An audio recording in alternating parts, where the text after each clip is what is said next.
Welcome to Chillin' 101. We hope this video helps. You start now. Inspect battery and data graphs to find sudden spikes, because malware often runs in background and consumes power and bandwidth. Once done, review Play Store installs to spot unknown apps, remove suspicious ones. Make sure developer options stays off unless you need ADB. Enabling USB debugging opens a direct device access path. You want immediate indicators before deeper cleanup. So gather these signs to decide whether to isolate the phone and continue with more advanced removal steps. Now perform a deep scan with a trusted security app.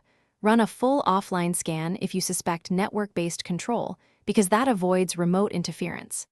Next, inspect app permissions. Revoke SMS, camera, microphone, and accessibility access for apps that don't need them, since overpermissive apps are common attack vectors. Then boot into safe mode to prevent third-party apps from running. This makes it safe to uninstall persistent or recently added apps. These steps remove many infections without wiping your device. Finish by backing up photos and contacts only.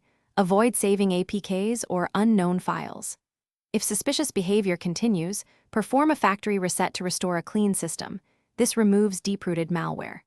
After reset, change all account passwords and enable two-step verification to prevent re-entry, and reinstall apps selectively from trusted sources.